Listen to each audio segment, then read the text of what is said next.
أعوذ بالله من الشيطان الرجيم. بسم الله الرحمن الرحيم. الحمد لله عظيم الشان ذي الطول والإنعام والإحسان. الحمد لله الذي خلق الإنسان وعلمه البيان. ثم الصلاة والسلام على نبي محمد صلى الله عليه وسلم وعلى آله وأصحابه أجمعين. اللهم علمنا الصواب واجعلنا للمتقين إماما. Amma ba'd, assalamu alaikum wa rahmatullahi wa barakatuh. En vérité, toutes les louanges appartiennent au Seigneur de l'univers, Allah subhanahu wa ta'ala, qui nous a créés et qui nous a enseigné ce que nous ne savons pas. Tout d'abord, nous le remercions et nous le louons. Après avoir remercié Allah subhanahu wa ta'ala pour ses grâces infinies qu'il nous accorde, nous demandons à Allah que son salut et ses éloges soient sur notre prophète sallallahu alayhi wa sallam, le meilleur des hommes. Qu'Allah subhanahu wa ta'ala nous accorde le bien de ce bas monde, ou bien les biens de ce bas monde et aussi de l'au-delà. Qu'Allah accepte nos jeûnes du mois de Ramadan et ainsi que nos autres adorations. Amin. Aujourd'hui, chers frères et sœurs, nous allons parler d'un sujet qui est souvent négligé, mais qui peut toutefois nous faire très mal en ce qui concerne notre adoration, c'est-à-dire qui peut gâter notre jeûne, en bref. Donc nous allons parler aujourd'hui de ça, Inch'Allah. Et sans plus tarder, nous allons aller sur le hadith du prophète sallallahu alayhi wa sallam. D'après Abi Hurayra radiyallahu anhu, قال رسول الله صلى الله عليه وسلم من لم يدع قول الزور والعمل به فليس لله حاجة في أن يدع طعامه وشرابه. رواه البخاري.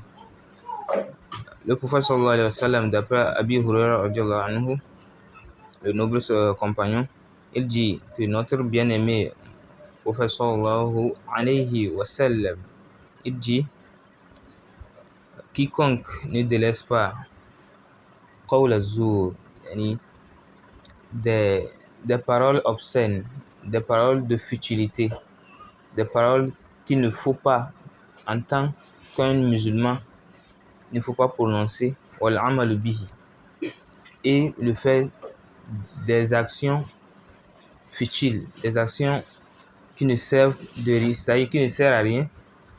Ces deux choses là-bas, qawl az-zur, c'est-à-dire il y a ce qu'on appelle backbiting en anglais, en français on peut l'appeler, je ne sais pas comment vous l'expliquer.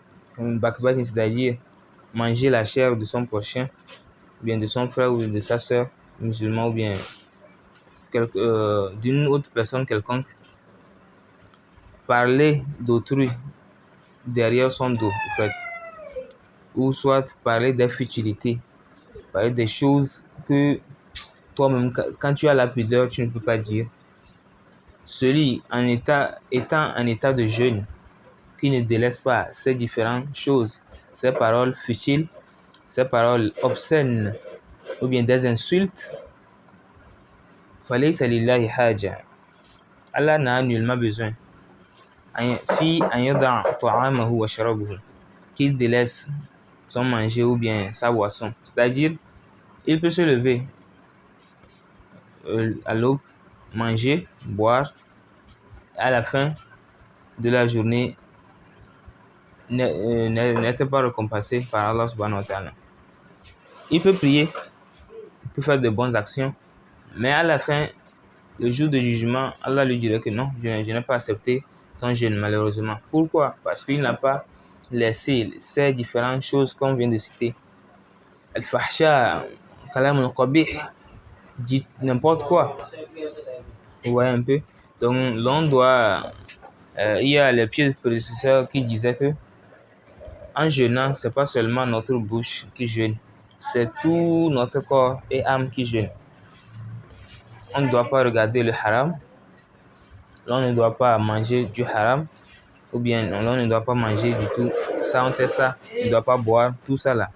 Mais cela implique aussi maintenant de ne pas dire des paroles vous voyez, non, al-fahsha, des paroles obscènes, ni d'aller dans des endroits qui ne sont pas dignes d'un bon musulman, ni d'écouter des choses haram, ni de toucher des choses haram. Tout ça là, ça diminue ou bien ça annule notre jeûne. Vous voyez un peu. Et donc c'est ce pourquoi on a prévu de vous faire cette petite vidéo, parce que ça ne va pas être trop long, mais ça va apporter un message très important à notre endroit. Qu'Allah subhanahu wa ta'ala nous facilite, qu'Allah subhanahu wa ta'ala nous guide sur son droit chemin et qu'il fasse que tout ce qui va nous permettre d'atteindre la piété, comme lui-même il a dit, qu'il nous facilite, et tout ce qui va nous égarer de son droit chemin, que ce soit dans ce mois béni de Ramadan et dans les autres mois, qu'il nous épargne de tout ça là, et qu'Allah nous permet d'être avec notre humble prophète sallallahu alayhi wa sallam le jour du jugement dans son paradis, et qu'il pardonne à nos morts, nous aussi, avant de partir, avant de quitter ce bas monde, qu'Allah subhanahu wa ta'ala nous pardonne. Et je vous dis à très bientôt. Wassalamu alaikum wa rahmatullahi wa barakatuh.